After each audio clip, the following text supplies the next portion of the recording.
Selamat pagi pemirsa, Lingkar Pagi edisi Selasa 22 April 2025 kembali hadir menemani Anda. Beragam berita aktual dan terpercaya telah kami rangkum dalam Lingkar Pagi hari ini. Bersama saya Mia Pratiwi, berikut Lingkar Pagi selengkapnya.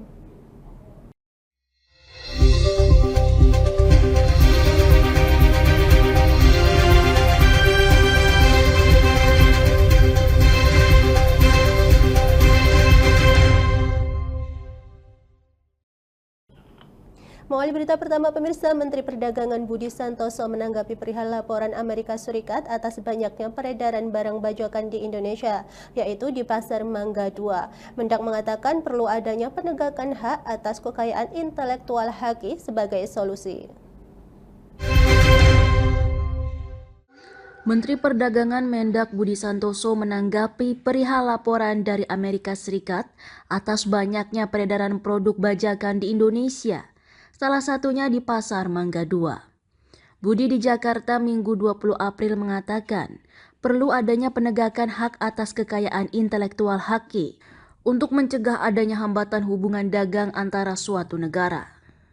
Budi memastikan Kementerian Perdagangan akan mengecek terlebih dahulu terkait laporan itu dan terus melakukan pengawasan rutin barang tak layak edar, termasuk produk bajakan atau barang ilegal. Ya, tapi pada prinsipnya kan memang Amerika juga ingin hak HAKI segala macam itu kan memang harus ditegakkan ya. Masalah itu nanti kita cek dulu. Tapi pada prinsipnya dengan Amerika atau dengan manapun, ya negara manapun hak seperti itu harus ditegakkan. Adapun Budi turut mengimbau masyarakat agar tidak membeli barang bajakan. Berdasarkan laporan 2025 National Trade Estimate Report on Foreign Trade Barriers, Kantor Perwakilan Dagang Amerika Serikat USTR, Pasar Mangga 2 berada dalam daftar pantauan prioritas dan tinjauan pasar terkenal atas pemalsuan, juga pembajakan di tahun 2024. Bersama beberapa pasar daring Indonesia yang kerap terjadi pembajakan secara terus-menerus. Beralih ke berita selanjutnya pemirsa, Bupati Pati Sudewo menyampaikan sejumlah aspirasi para nelayan di Kabupaten Pati langsung kepada Sekjen KKP Komjen Pol Prof. Dr. Rudi Herianto Adi Nugroho yang turut hadir sebagai pembicara kunci dalam dialog pembangunan Kabupaten Pati di Ballroom Art Hotel Senayan, Jakarta.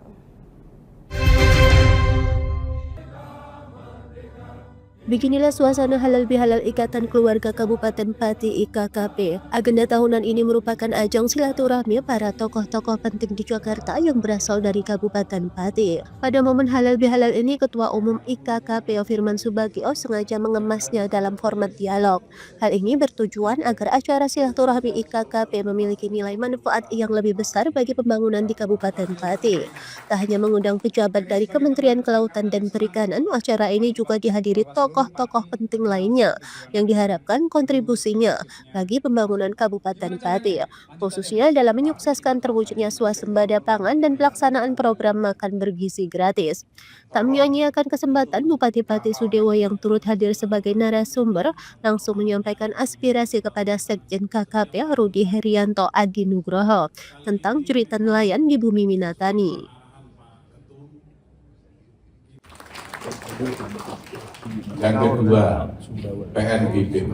PNBP jangan dihitung tiap itemnya itu ada PNBP-nya. Logistiknya sekian, PNB-nya sekian, ininya sekian.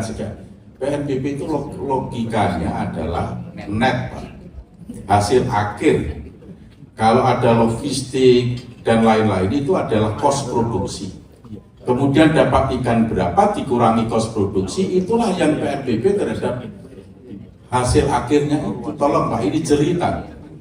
Yang ketiga itu soal solar. Tolong ditertibkan betul solar-solar. Jadi ini jeritan warga Kabupaten Pati. Kalau dipamerin Nila Salin di Purwakarta yang menjadi percontohan dengan 2000 hektar Pak, yang dikreat oleh pemerintah itu nggak ada apa-apanya. Di Kabupaten Pati tidak ada intervensi dari pemerintah pusat, sedikit pun, setetes pun tidak ada. Di Kabupaten Pati ada 1.800 hektar nila salin di Kabupaten Pati.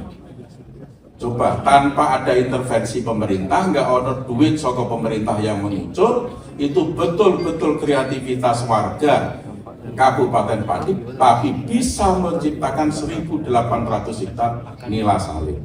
Tolong ya lihat semacam ini, perhatikan dan diakomodir. Ini merupakan jeritan, saya kira tidak hanya jeritan nelayan Kabupaten Pati saja, tapi nelayan seluruh Indonesia.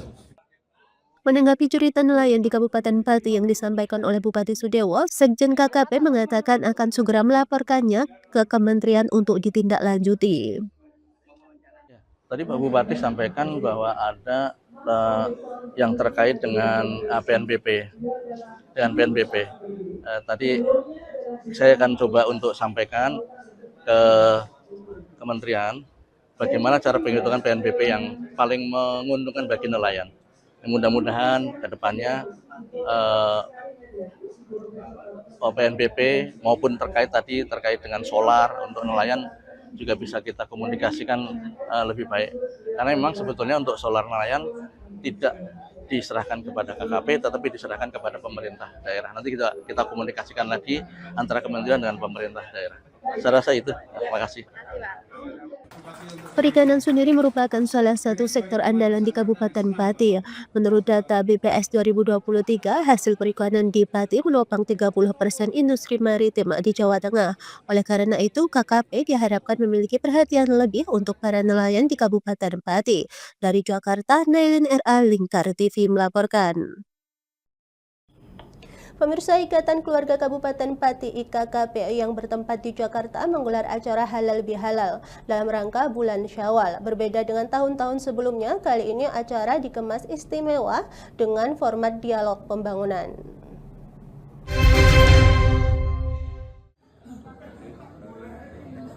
Terobosan baru dilakukan oleh Ketua Umum IKKP Firman Subagio di tengah-tengah kesibukannya sebagai anggota DPR RI yang fokus menyorot masalah pertanian, kehutanan, dan kelautan.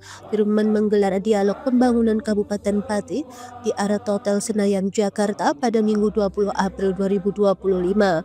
Dalam kegiatan tersebut, ia mengundang sejumlah tokoh-tokoh penting yang berasal dari Kabupaten Pati, tetapi tinggal di Jakarta.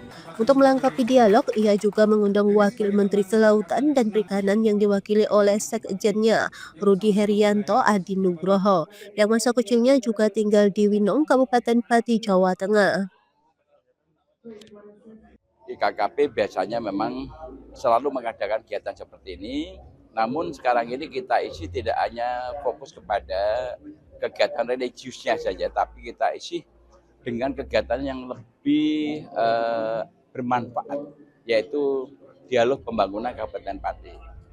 Nah, ini kebetulan juga posisi sekarang ini adalah posisi pemerintahan baru, di mana diskusi tentang masalah atau dialog pembangunan Pati ini sudah cukup lama kita tawarkan, namun dulu tidak pernah mendapatkan respon dari kepala daerah sebelumnya, dan sekarang ini setelah Pak Sudewo menjabat bupati ini, beliau merespon karena beliau punya prinsip kalau padi itu hanya dipikir dengan menggunakan satu kepala, dua kepala, hanya bupati dan wakil bupati, ini lebih bagus kalau padi ini dipikir banyak kepala. Apalagi kepala-kepala yang kita hadirkan di sini adalah kepala-kepala mereka-mereka yang isinya adalah dari profesor, kemudian punya keahlian-keahlian khusus dalam bidangnya, seperti Prof. Tani bidang Prof dari Kementerian Kesehatan itu memiliki kemampuan dalam bidang masalah gizi. Atau kemudian ada Prof. Luki, akademisi, beliau sangat berpengalaman dalam masalah perikanan. Kemudian tadi harusnya ada dari pertanian juga, tapi ini Bulog saya sudah mewakili, karena di Padi itu kan memang slogannya Bumi Minatani. Jadi kita ingin mengangkat terhadap masalah bagaimana sektor perikanan dan kemudian pertanian supaya lebih fokus untuk ke depan. Dan kebetulan ini adalah di dalam program Bapak Presiden Prabowo, salah satunya adalah meningkatkan tercapainya swasembada pangan tahun 2027 dan juga makan bergizi gratis. Nah, oleh karena itu dari outputnya ini adalah nanti bagaimana kearifan lokal, produk-produk perikanan dan dari pertanian itu bisa mendukung daripada dua kegiatan. Jadi ternyata padi luar biasa. Tokoh-tokohnya itu tidak hanya dia sebagai TNI Polri, tapi ternyata mereka juga ilmuwan-ilmuwan yang semua sudah pernah menduduki jabatan strategis di Republik ini. Oleh karena itu dialog ini menjadi menarik, kan menjadi salah satu bukti bahwa kebersamaan padi harus kita lakukan untuk bagaimana membangun padi baik. Inilah kontribusi nyata daripada IKKP di Jakarta yang saya pimpin sudah 2 periode ini. Harapannya adalah kita nanti akan bentuk tim kecil dan kemudian tim kecil itu akan memberikan pendampingan pemikiran kepada Bupati.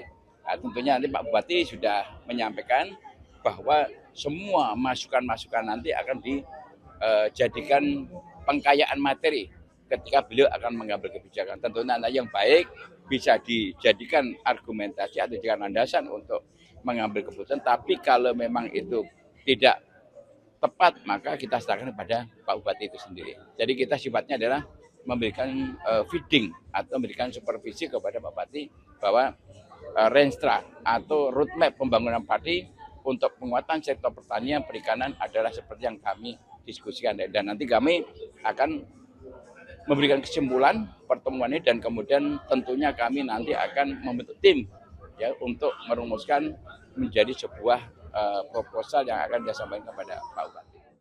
Bupati Pati Sudewo yang turut hadir sebagai narasumber menyampaikan terima kasihnya atas support dari IKKP. Ia berharap dialog tersebut tidak berhenti dalam forum, tapi ada realisasi nyata untuk pembangunan Kabupaten Pati.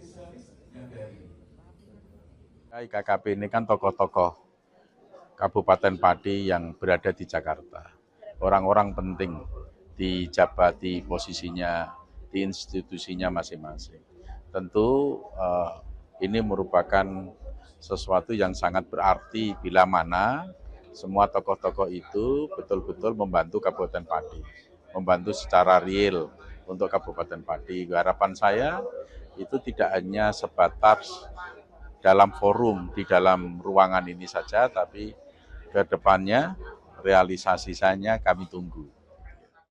Mengusung tema optimalisasi kearifan lokal, sektor pertanian dan perikanan untuk mendukung swasembada pangan dan program makan bergizi gratis, dialog tersebut diharapkan bisa mendorong percepatan pembangunan Kabupaten Pati demi terwujudnya swasembada pangan dan program makan bergizi gratis. Dari Jakarta, Nailin R.A. Lingkar TV melaporkan.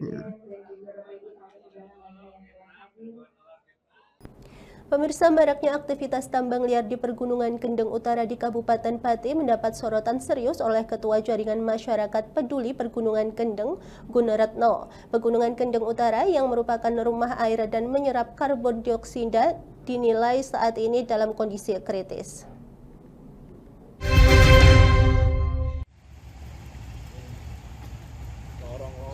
Maraknya penambangan liar di Pergunungan Kendeng Utara dinilai tak sebanding dengan fungsinya yang dapat menyerap air dan karbon dioksida.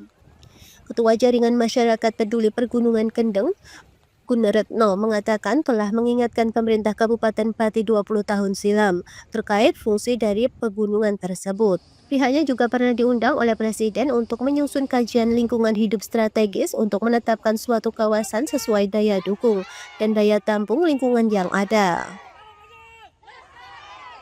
Ya, kondisi Kendeng ini adalah jawaban 20 tahun yang lalu yang kami mengingatkan pemerintahan Pati bahwa Kendeng ini adalah omai banyu.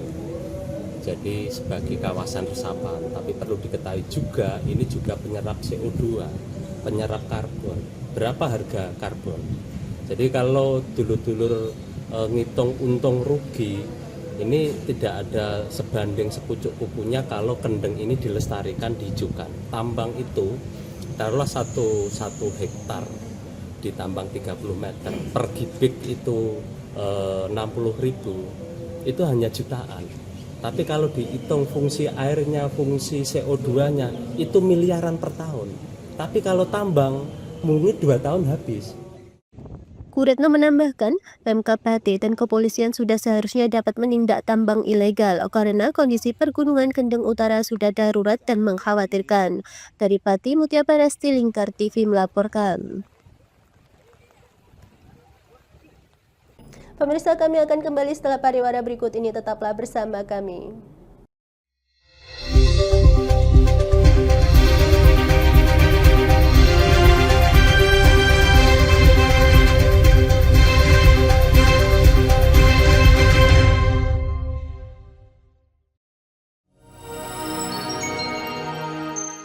Selain si retinol ini, kalau gitu ngomongin retinol, apa sih dok sebenarnya retinol itu? Bagus nih Jadi programnya. yang saat ini ya kayaknya sudah beberapa tahun yang Wah, lalu. boleh banget nih ditonton setiap hari. Meanwhile,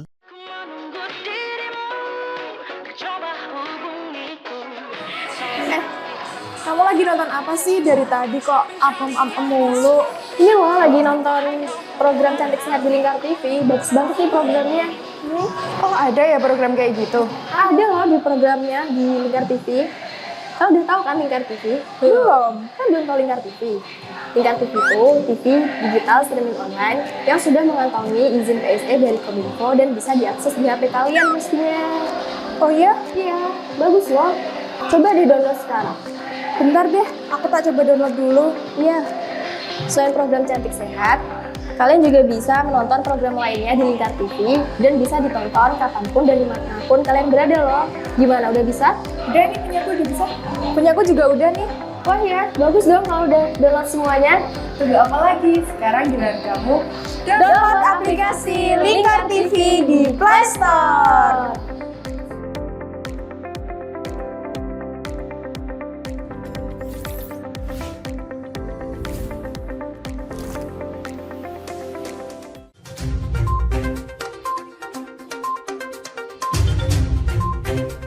Merangkum semua peristiwa sebagai berita yang penuh fakta.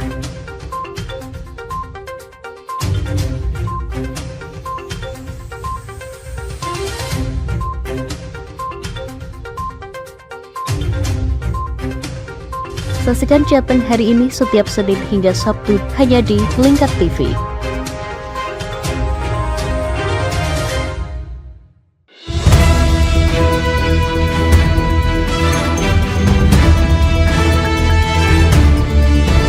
Menemani pagi Anda dengan menyajikan berita nasional dan regional yang dikupas secara akurat dan aktual untuk awali hari. Dalam Lingkar Pagi, setiap Senin hingga Sabtu jam 8 pagi hanya di Lingkar TV.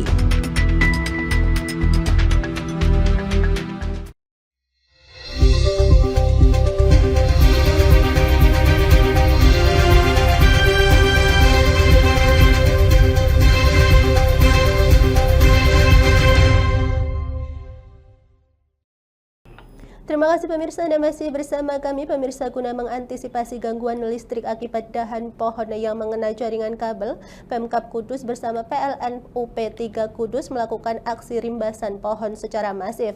Sebanyak 45 titik diseleksi sebagai prioritas penanganan yang tersebar di berbagai wilayah di Kudus.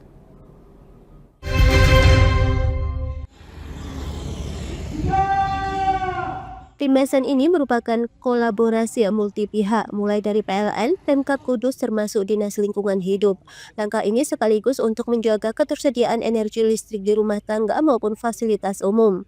Bupati Kudus, Santani Intakoris menyebutkan, proses rimbasan dilakukan secara kolektif dan terkoordinasi agar lebih cepat dan aman bagi warga. Sementara itu, PLN menurunkan hingga 190 personel untuk membantu proses rimbasan. Tim terdiri dari gabungan Dinas Lingkungan Hidup, Dishub, vendor, dan tim khusus dari berbagai daerah. Kita telah menyaksikan apel kesiapan peralatan dan personil yang dipimpin langsung oleh Bapak Bupati. Beliau memberikan semangat kepada kita semua dalam rangka melakukan perimbasan pohon untuk meningkatkan sistem kelistrikan di Kabupaten Kudus ini, di mana memang beliau menyampaikan tadi semua upaya ini adalah salah satu bentuk kita untuk melakukan kondisi aman bagi jaringan listrik, terus yang kedua kondisi aman dari bahaya bagi manusia dan makhluk hidup, dan kondisi akrab lingkungan, artinya memang peralatan instalasi listrik tidak menjadi perusak lingkungan.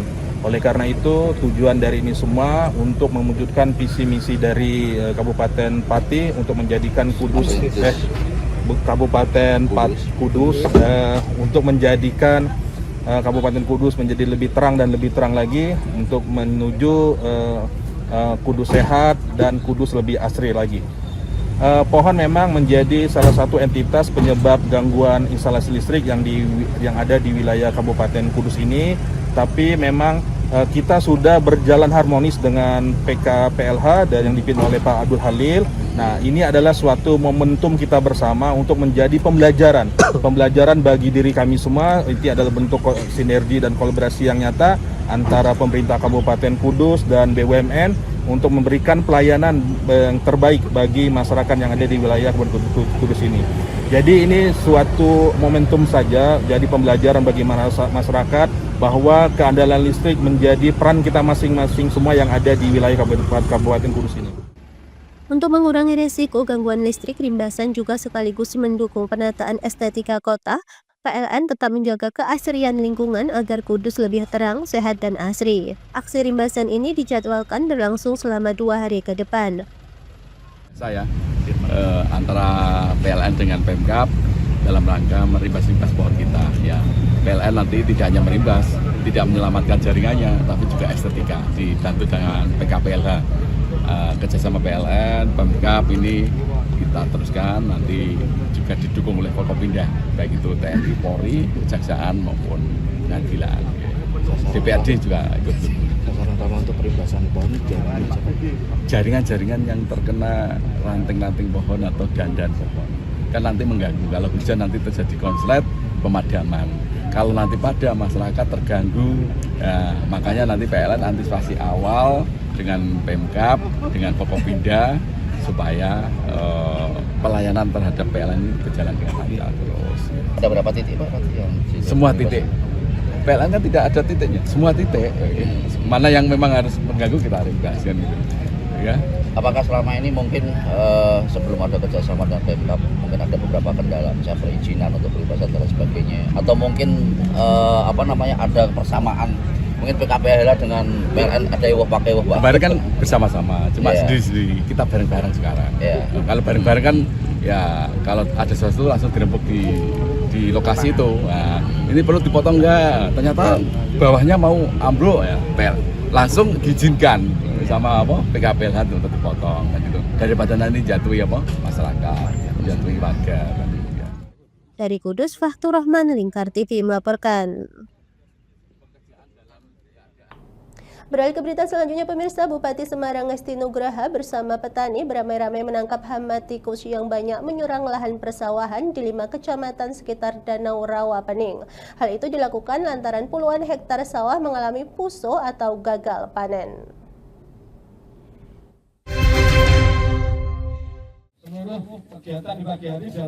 Gerakan pengendalian atau Gerdal Hama Tikus dilaksanakan oleh Pemkab Semarang melalui Dispertanikab Kabupaten Semarang yang melibatkan banyak unsur masyarakat ini dilakukan untuk mengendalikan populasi hama tikus, khususnya di 5 kecamatan di Kabupaten Semarang yang ada di sekitar Danau Rawa Pening.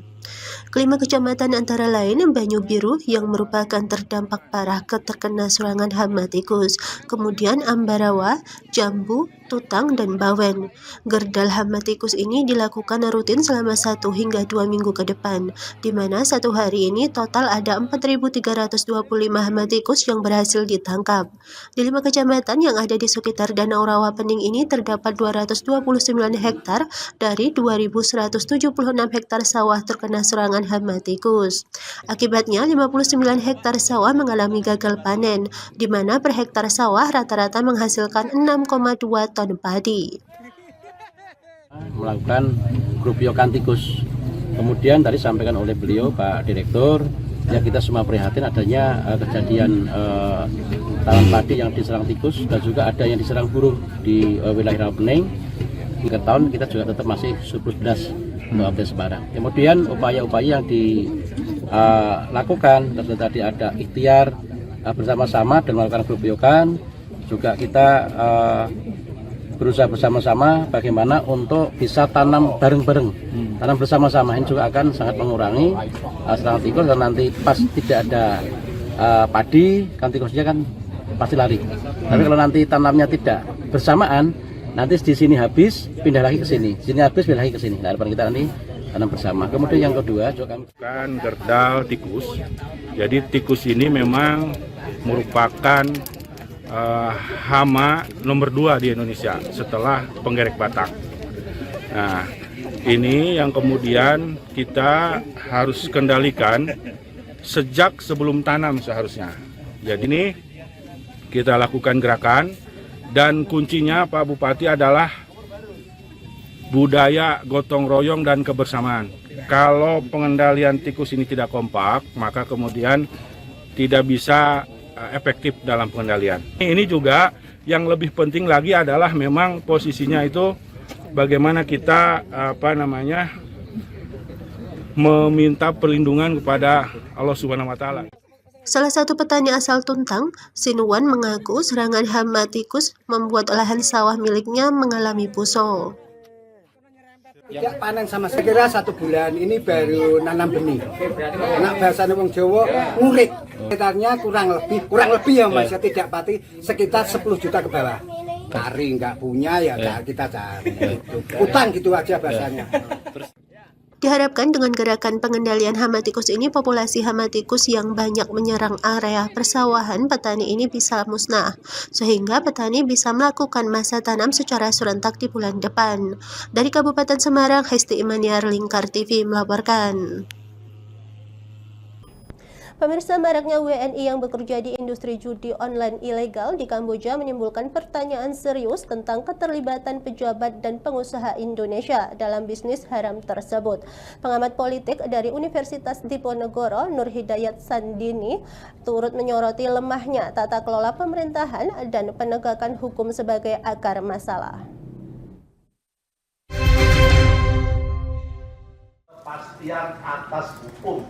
Menanggapi dugaan keterlibatan elit politik dan pengusaha, pengamat politik dari Undip Nur Hidayat Sardini alias NHS menegaskan bahwa pelanggaran hukum bisa dilakukan oleh siapapun.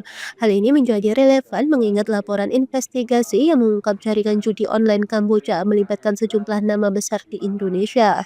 Berdasarkan data Menteri Perlindungan Pekerja Migran, P2MI menyebut sekitar 80.000 WNI bekerja di sektor judi online Kamboja, banyak diantaranya secara ilegal.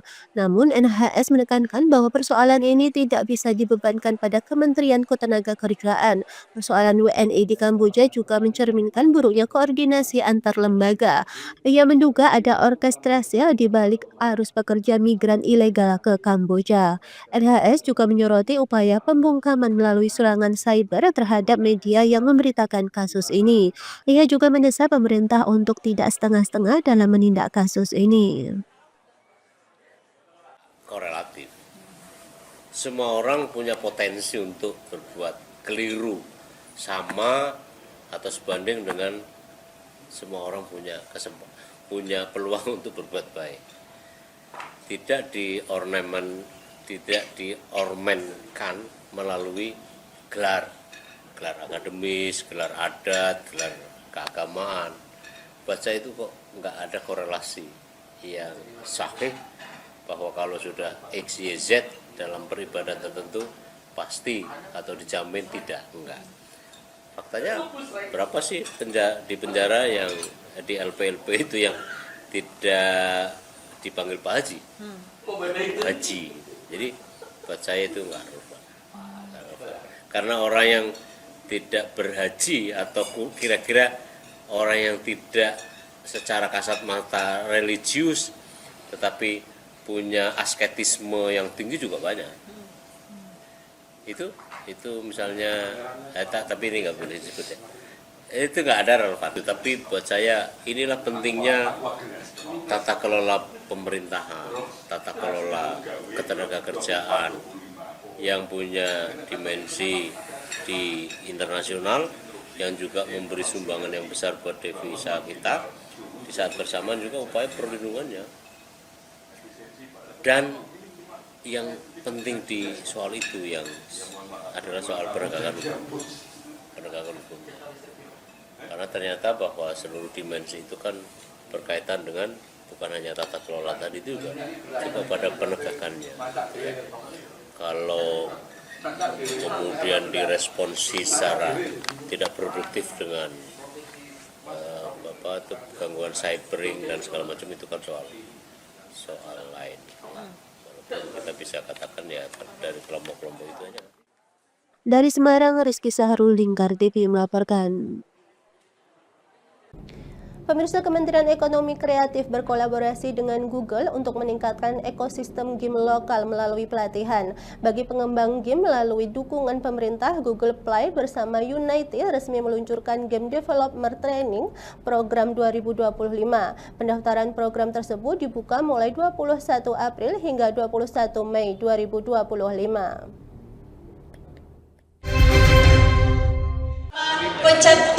Kementerian Ekonomi Kreatif Parekraf terus berupaya meningkatkan ekosistem game lokal, salah satunya berkolaborasi dengan pihak swasta dalam menyelenggarakan pelatihan bagi pengembang game. Menteri Ekonomi Kreatif Teuku Rifki Harsha dalam acara peluncuran Game Developer Training Google Play X Unity 2025 di Jakarta Senin 21 April mengatakan Indonesia memiliki potensi besar dalam industri game. Pada tahun 2024, nilai pasar industri game di Indonesia mencapai 2 miliar dolar Amerika Serikat, tertinggi se-Asia Tenggara dengan sekitar 148 juta orang aktif bermain game. Sementara itu berdasarkan riset Access Partnership tahun 2023, Indonesia muncul di posisi ke-13 sebagai komunitas developer terbesar di Google Play dengan jumlah mencapai 10.400 developer. Kemudian hampir 30% developer Indonesia memiliki basis pengguna internasional di atas 10%. Rifki pun menyebut pelatihan bagi talenta digital perlu dilakukan secara berkelanjutan agar dapat terus meningkatkan daya saing serta memberikan dampak besar bagi pertumbuhan ekonomi nasional. Kami juga ingin menyampaikan bahwa ketersediaan talenta digital baru yang kompetitif diharapkan juga mampu mendorong lahirnya studio-studio game developer yang baru. Tentu kita juga terinspirasi dari mereka-mereka yang sudah lebih berkembang lagi sekarang seperti Toge Production, Mass Hive Media, Agate, dan lain sebagainya yang menghasilkan game sukses di pasar lokal dan tembus ke pasar global. Guna meningkatkan kualitas talenta digital tanah air, Google Play bersama Unity didukung pemerintah meluncurkan Game Developer Training 2025. Tak sekedar pelatihan, program tersebut juga menjembatani penempatan kerja bagi para pesertanya. Pendaftaran untuk program tersebut dibuka mulai 21 April hingga 21 Mei 2025 melalui situs grow.google. Pemirsa, kami akan kembali setelah pariwara berikut ini, tetaplah bersama kami.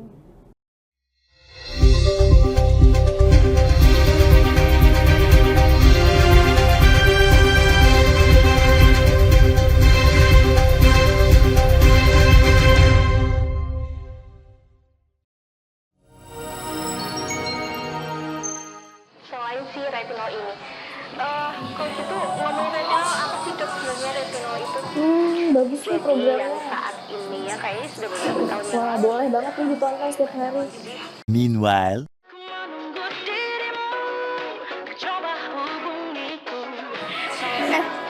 Kamu lagi nonton apa sih dari tadi kok apem-apem mulu? Ini loh lagi nonton program Cantik Sehat di Lingkar TV. Bagus banget nih programnya. Oh, ada ya program kayak gitu? Ada loh di programnya di Lingkar TV. Kau udah tahu kan Lingkar TV? Belum. Kan belum tahu Lingkar TV.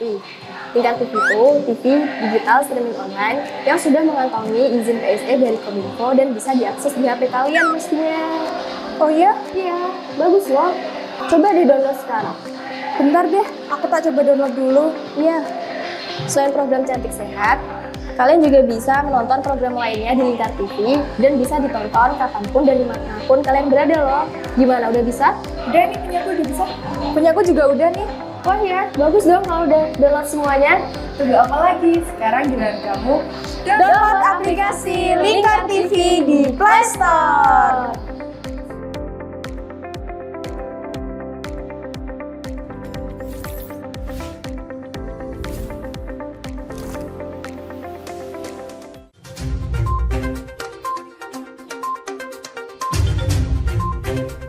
Merangkum semua peristiwa sebagai berita yang penuh fakta.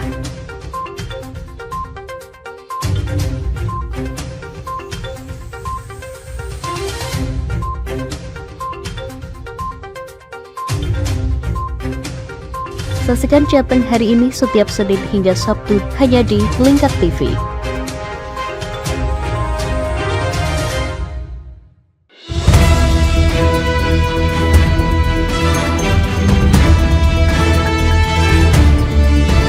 Menemani pagi Anda dengan menyajikan berita nasional dan regional yang dikupas secara akurat dan aktual untuk awali hari. Dalam Lingkar Pagi, setiap Senin hingga Sabtu jam 8 pagi hanya di Lingkar TV.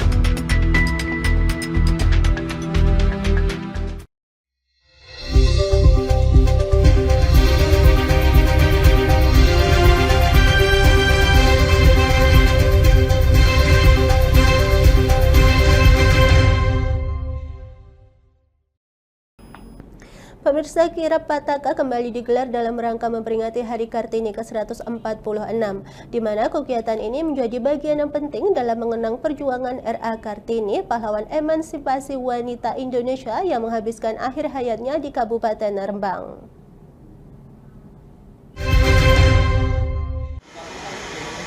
Kirap diikuti oleh Bupati Rembang Haji Harno dan Wakil Bupati M. Hanis Kolil Baro, Forum Komunikasi Pimpinan Daerah, Pimpinan DPRD, para kepala organisasi perangkat daerah OPD, serta anggota Persaudaraan Masyarakat Budaya Nasional Indonesia Permadani. Seluruh peserta mengenakan pakaian adat Jawa dan menaiki mobil-mobil yang dihias secara khusus.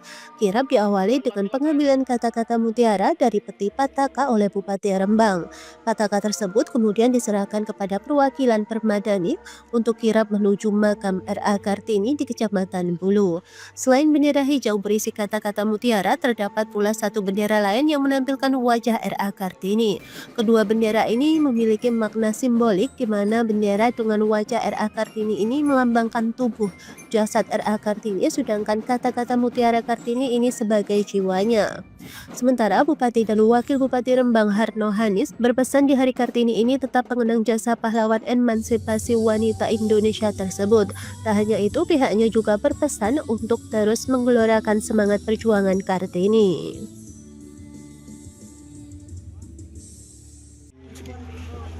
Museum ke makam R.A. Kartini. Pak, ini kan sudah lama sempat vakum dan ini kembali dilaksanakan. Ada pertimbangan apa? Ya, jadi kemarin kan banyak yang vakum karena situasi, termasuk kemarin ada COVID dan lain sebagainya, termasuk tahun-tahun kemarin juga ada vakum lama.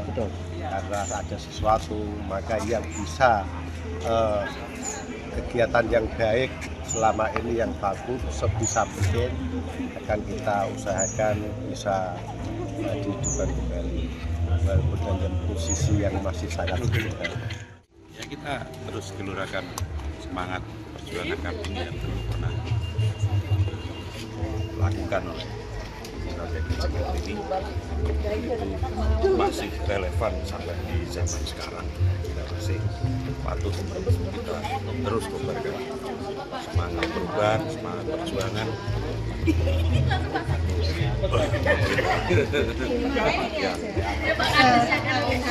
Ya, patut dibela seperti itu.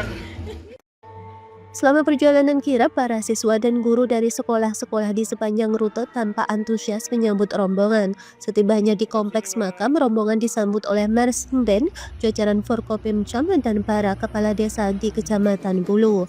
Dari Rembang, Vicky Rio, Lingkar TV melaporkan.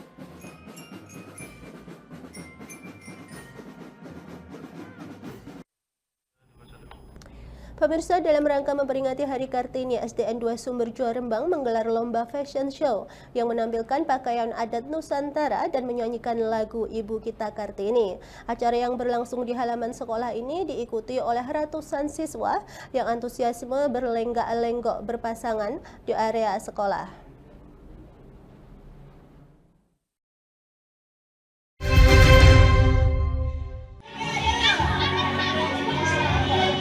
Para peserta fashion show mengenakan berbagai pakaian adat yang berwarna-warni, mulai dari kebaya, beskap, baju kurung, hingga baju adat Jawa Tengah.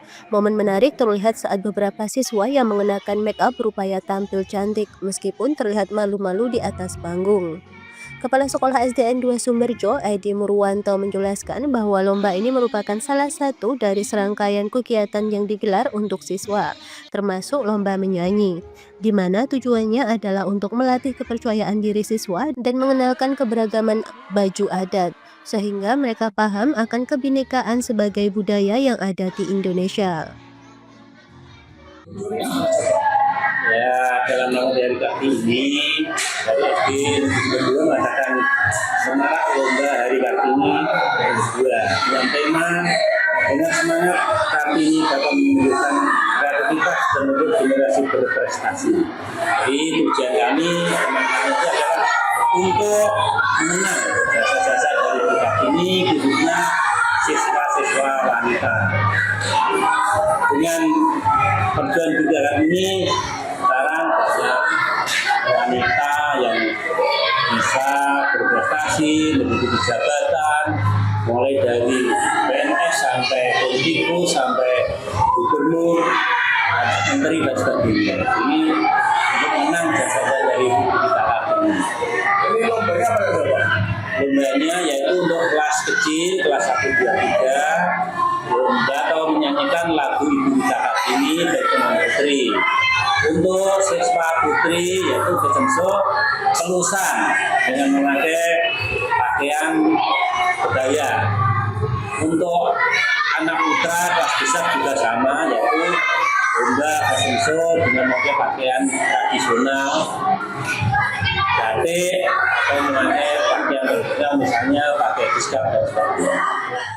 Edi Murwanto juga memberikan wawasan kepada para siswa tentang sosok pejuang wanita R.A. Kartini dan pentingnya emansipasi wanita. Dirinya berharap dengan mengenalkan R.A. Kartini, para siswa khususnya siswa putri dapat terinspirasi untuk berprestasi dan menjadikan sosok Kartini sebagai panutan. Dari Rembang, Vicky Rio, Lingkar TV melaporkan.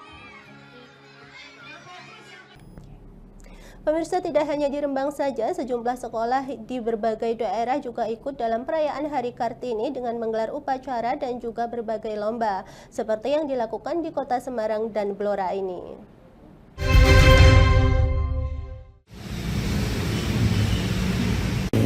Tampak para siswa sangat antusias dalam mengikuti serangkaian kegiatan yang digelar SDN Sari Rejo Kartini. Selain upacara, terdapat juga berbagai lomba, diantaranya peragaan busana tradisional atau fashion show, makrame, serta lomba menyanyi. Salah satu siswa SDN Sari Rejo Kartini kelas 4B bernama Nahya mengaku baru pertama kali mengikuti lomba fashion show dan sangat antusias untuk tampil. Ia juga menyebut baju yang dipakai merupakan pilihan langsung dari ibunya. Aku ikut lomba fashion show. Udah tampil belum? Belum. Rasanya gimana? Deg-degan nggak? Enggak. Udah sering tampil atau gimana? Belum sih, baru pertama kali. Tapi tetap pede aja. Ini pakai pakaian adat apa? Solo. Solo. Yeah. Yang milihin siapa? Bunda. Yeah. Siapa dari jam berapa? Kemarin. Gimana persiapannya? Di rumahnya temen. Seneng nggak ini mau ikut lomba fashion show? Seneng. Bisa tampil di depan ya? Iya. Kamu tahu Kartini nggak? Apa? Tahu Ibu Kartini nggak? Tahu. Gimana? Yang kamu tahu gimana? Dari ceritanya. Dari ceritanya, terus aku juga mempelajari semua, makanya aku tahu. Belajar sejarah. Sementara itu, Ketua Panitia Peringatan Hari Kartini Asatiana Diska menjelaskan makna dari kegiatan ini adalah sebagai bentuk apresiasi dan penghormatan kepada R.A. Kartini yang telah memperjuangkan hak-hak wanita. Pihaknya juga akan terus menanamkan nilai-nilai yang diajarkan oleh pahlawan asal Jepara tersebut kepada para anak didiknya. Tahun kemarin ada perbedaan, mungkin lebih meriah hari ini ya Mbak ya, karena kita juga akan mengenalkan pada anak-anak apa itu maknanya Hari Kartini, karena SD ini didirikan oleh Ibu Kita Kartini kita. Itu diikuti oleh semua kelas dari 1? Iya, diikuti semua dari kelas 1 sampai kelas 6. Total apa? Kelas 6 totalnya 468. Ya. Lomba fashion show itu kan mengerangkakan pakaian adat ya? Iya. Maknanya karena Ibu Kartini sudah rela, sudah mati-matian untuk menganukan wanita. Jadi kita juga harus bisa menanam kepada anak-anak. Ini Ibu kita Kartini, kita juga harus bisa memaknai karena hari ini hari Kartini. Makanya saya juga kaget tadi pagi kok lebih wah, dandanannya juga lebih meriah sekali.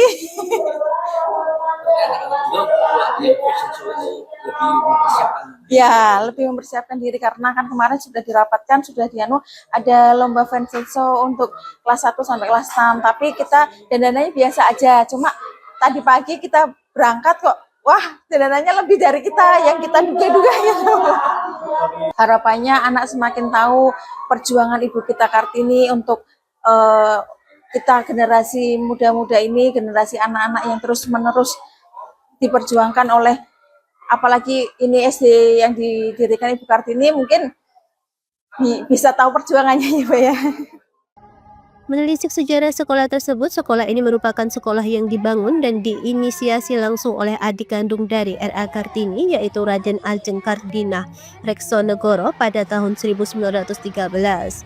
Walaupun pembiayaan pembangunan sekolah ini juga hasil dari R.A. Kartini menjual buku. Di Blora, dalam rangka memperingati Hari Kartini, puluhan siswi SMP Negeri 1 Randu Bladong menjadi petugas upacara. Mereka terlihat tidak kalah tegas dalam menjalankan tugas ini. Puluhan siswi tampak mengambil alih tugas sebagai petugas upacara yang biasanya dilakukan oleh siswa pria. Perasaannya gimana pakai kebaya hari ini? Senang banget karena sekali emang harus dipakai ya untuk sebagai identitas negara Indonesia. Terus yang lain ada nggak? Ya senang karena emang zaman dulu kan wanita memakai seperti ini dan kita harus melestarikan supaya tidak hilang dan dilupakan begitu saja. Oh iya. Kalau makna Hari Kartini sendiri bagi Raya seperti apa? Hari Kartini ya, Hari Kartini itu kan memperingati merdekanya wanita di Indonesia. Karena sekarang ini wanita tidak hanya di rumah saja, tidak hanya bersuami dan menikah saja. Jadi kan masa dulu itu Indonesia wanitanya tuh cuman boleh bersuami kayak menikah gitu kan. Kalau sekarang sudah bisa belajar dan bersekolah. Makna Hari Kartini buat anak-anak adalah tentang emansipasi wanita. Jadi yang saya inginkan dari anak-anak itu anak-anak putri pokoknya jangan sampai kalah dengan anak laki-laki. Yang dulu itu kan zaman dulu itu feodal karena anak laki-laki menangan. Nah sekarang itu kita inginkan anak-anak putri berperan. Dan ternyata di sini sudah seperti itu. Kebetulan ketua OSIS-nya juga putri.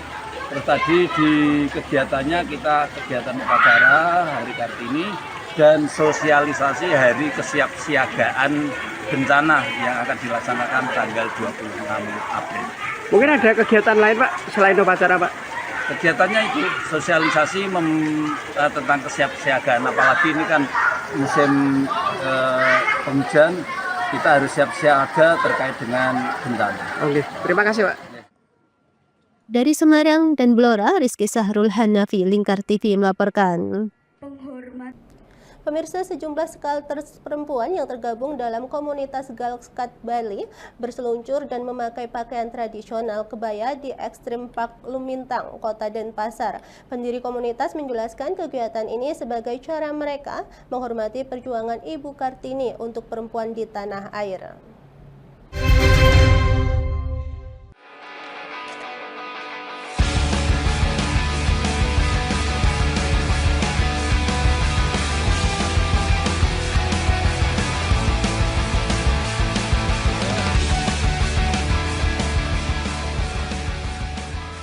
Komunitas papan luncur atau skateboard perempuan Girl Scout Bali yang bermarkas di Bali memiliki cara unik untuk memperingati Hari Kartini setiap tanggal 21 April. Para skater anak-anak hingga remaja perempuan yang tergabung dalam komunitas maupun umum bermain skateboard dengan memakai pakaian adat Bali, lengkap dengan kebaya, kamen, dan selendang. Mereka berseluncur di arena Extreme Park Lumintang, Kota Denpasar pada Minggu 20 April. Menurut pendiri komunitas Girl Scout Bali, Rodi, ini merupakan tahun ketiga komunitas mereka merayakan Hari Kartini. dengan memakai pakaian tradisional. Kegiatan ini rutin dilakukan setiap tahun untuk menghormati perjuangan Ibu Kartini bagi perempuan di tanah air. Halo semua, hari ini kita dari Girls Skate Bali celebrate Hari Kartini. Yaitu karena itu kita pakai kebaya untuk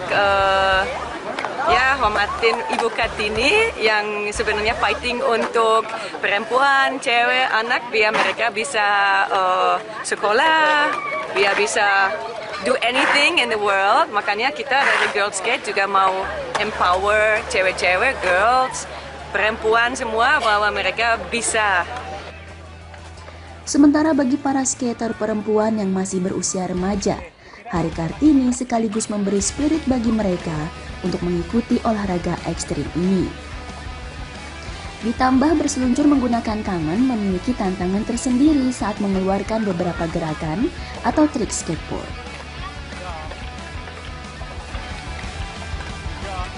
Kalau menurut aku mungkin skate itu dibilang rata-rata olahraga yang susah, terutama untuk perempuan. Jadi kayak biarkan laki-lakinya saja. Tapi kalau menurut aku perempuan mempunyai bakat untuk bermain skate dan bermain dengan cowok-cowok, dan laki-laki itu nggak semuanya juga bisa main skateboard kalau laki-laki.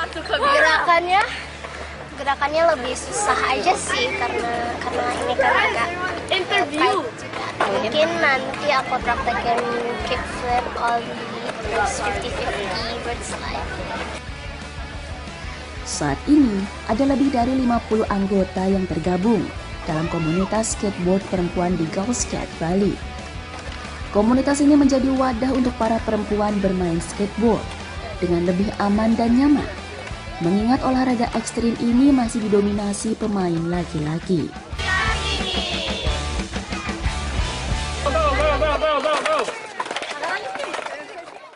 Pemirsa, kami akan kembali setelah pariwara berikut ini, tetaplah bersama kami.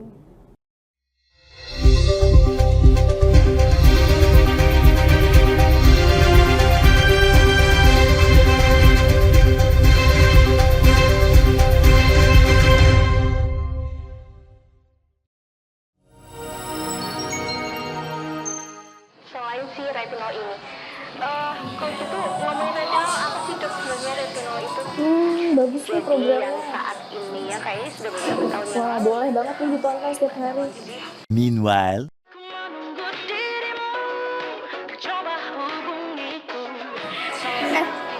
Kamu lagi nonton apa sih dari tadi kok apem-apem mulu? Ini loh lagi nonton program Cantik Sehat di Lingkar TV. Bagus banget nih programnya.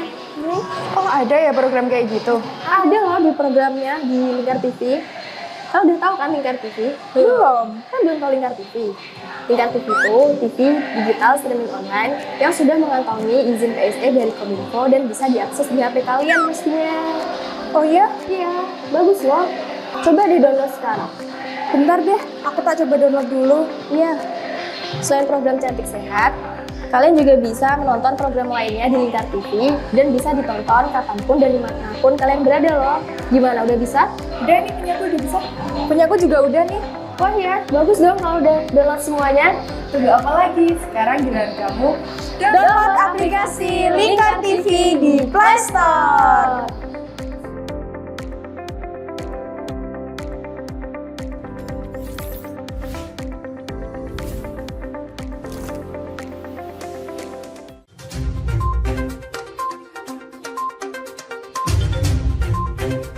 Merangkum semua peristiwa sebagai berita yang penuh fakta.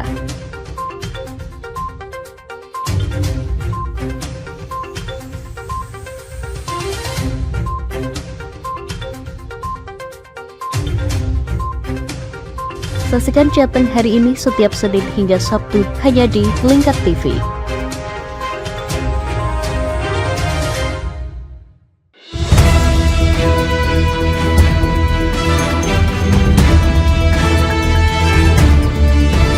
Menemani pagi Anda dengan menyajikan berita nasional dan regional yang dikupas secara akurat dan aktual untuk awali hari.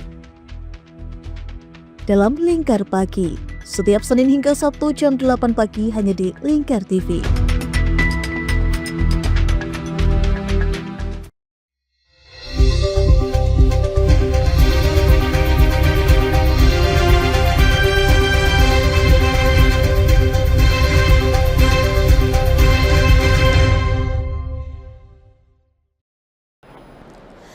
Pemirsa, Ikatan Motor Indonesia Jawa Tengah bersama Pemkab Pati Jawa Tengah menggelar Kejurprov balap motor. Kejuaraan ini diikuti 612 peserta yang bermain di 22 kategori kelas.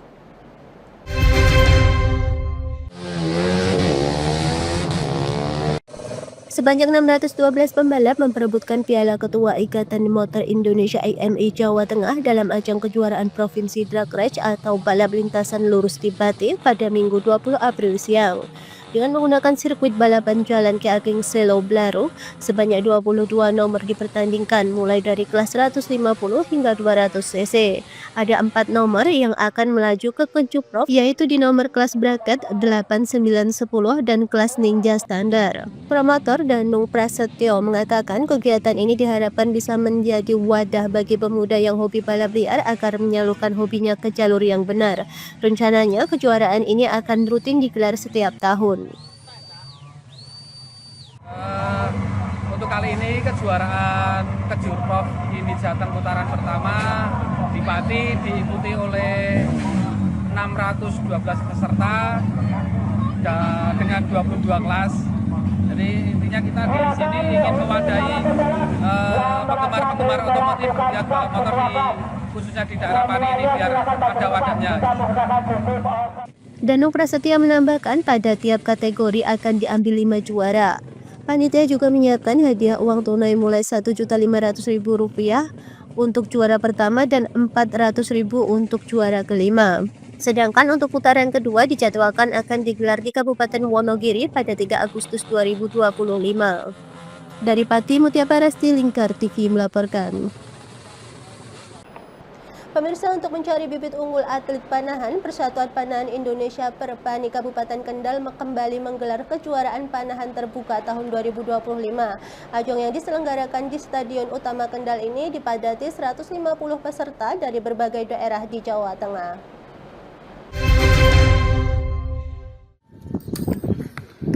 Kejuaraan ini mempertandingkan berbagai nomor dan kelompok usia mulai dari kategori pelajar hingga umum. Nomor yang dipertandingkan meliputi rekurve usia 14 dan 18, standar nasional usia 12, 15 dan 21, serta barbell usia 15 tahun dan umum. Peserta datang dari berbagai daerah di Jawa Tengah, di antaranya Kabupaten dan Kota Semarang, Pekalongan, Magelang, Kota Salatiga, Kendal, Grobogan, Demak, Brebes, Pati, dan Batang. Nama lengkapnya dengan Agus Dwi Cahyono. Nama lengkapnya Pak? Agus Dwi Cahyono. Dari Jepara. Klubnya apa Pak? Panah Mas Archery, Klub Jepara. Bawa atlet berapa hari ini? Bawa atlet satu. Dapat juara. Kualifikasi juara 1, eliminasi juara 1. Berarti satu orang yang dapat 2 juara? Iya, juara. Oke. Pak, adanya lomba seperti ini terbuka menurut Bapak gimana? Oh, baik Pak.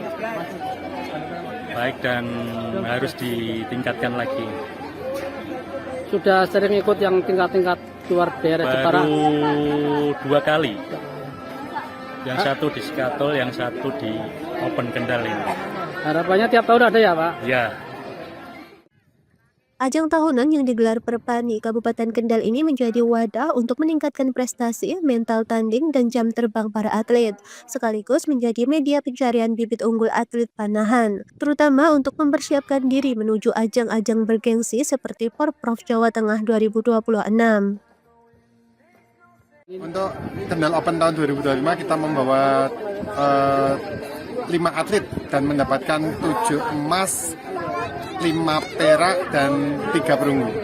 Adanya event seperti ini menurut Mas gimana Mas? Alhamdulillah luar biasa, Kendal bisa melaksanakan event yang luar biasa ini dan tentunya sebagai sarana ajang kompetisi buat anak-anak di panahan tingkat Jateng umumnya dan tentunya udah sampai open gitu. Itu ada yang meraih juara, ada yang dipersiapkan untuk Porprov Mas? Siap, ada semua untuk Porprov. Kejuaraan ini disambut antusias oleh para pelatih dan peserta. Mereka menilai event ini menjadi ajang penting untuk mengukur kemampuan dan kematangan atlet dalam berkompetensi.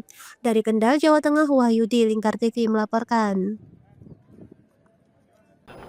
Musim haji membawa keberkahan tersendiri bagi pedagang perlengkapan haji di Kabupaten Demak. Menjelang keberangkatan ke Tanah Suci, stand penjualan perlengkapan haji ramai diburu para calon jamaah haji. Para pedagang mengaku mengalami peningkatan penjualan hingga 2 kali lipat dibandingkan hari-hari biasa.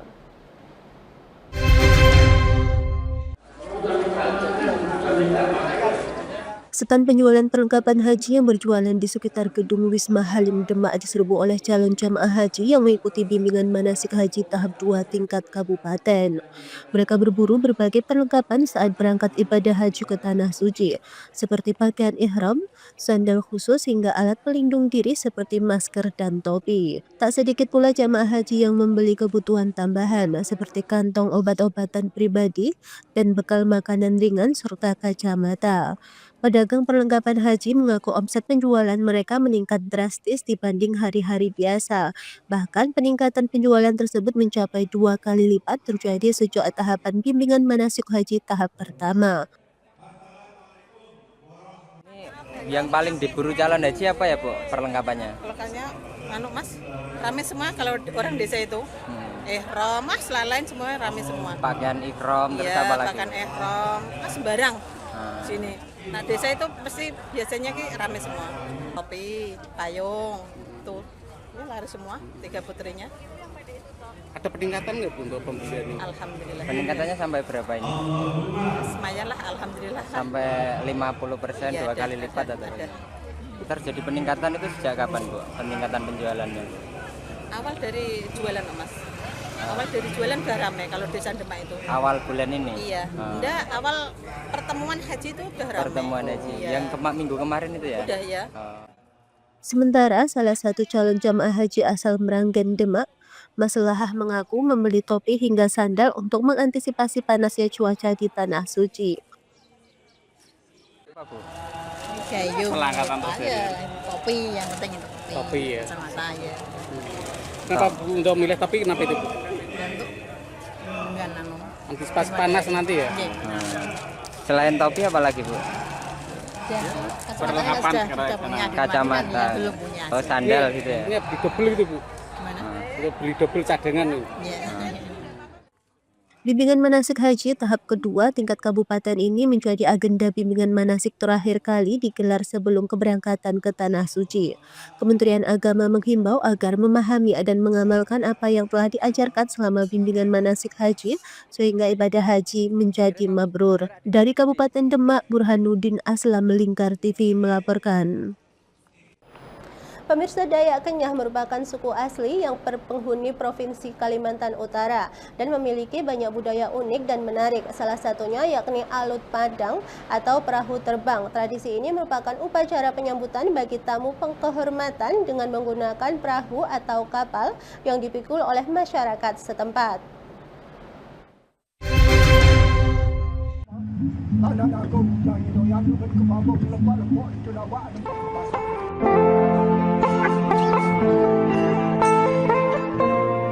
Kekayaan budaya yang dimiliki Indonesia sangat beraneka ragam.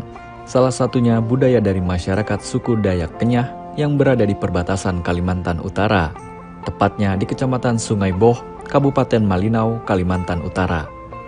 Masyarakat suku Dayak Kenyah di perbatasan Kecamatan Sungai Boh ini memiliki tradisi unik dalam menyambut tamu kehormatan yang sangat dihargai dan dinilai memiliki kedudukan tertinggi di wilayah tersebut.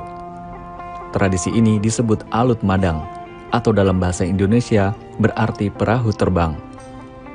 Terlebih dahulu, tamu kehormatan yang datang akan disambut menggunakan tradisi khas suku Dayak Kenyah dengan mencipratkan air dalam wadah bambu kepada tamu sebagai simbol selamat datang dan untuk membersihkan diri dari pikiran dan perbuatan tidak baik. Camat Sungai Boh, Tanjung Bit menjelaskan bahwa tradisi penyambutan tamu ini hanya dilakukan kepada orang-orang paling dihormati di wilayah tersebut.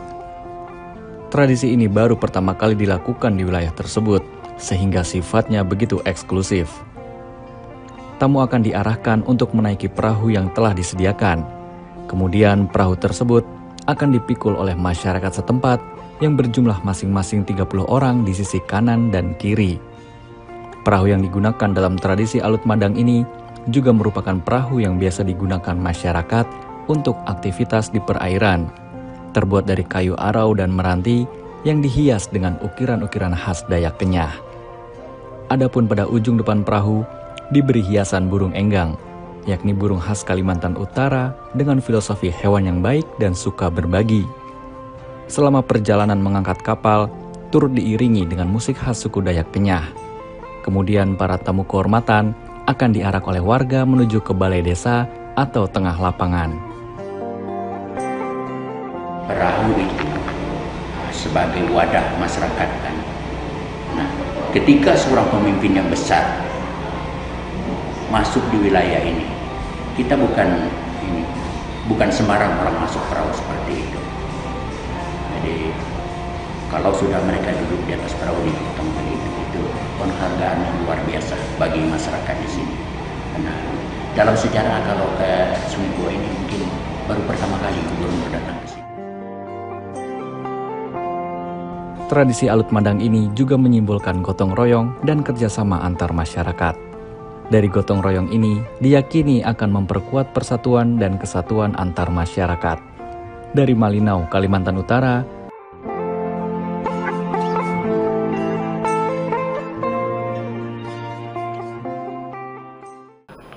Pemirsa, Lingkar Pagi berakhir sampai di sini. Jangan lupa saksikan Lingkar Siang pada pukul 13 waktu Indonesia Barat. Saya Mia Pratiwi, mewakili kerabat yang kerja yang bertugas pamit undur diri. Selamat pagi dan selamat beraktivitas.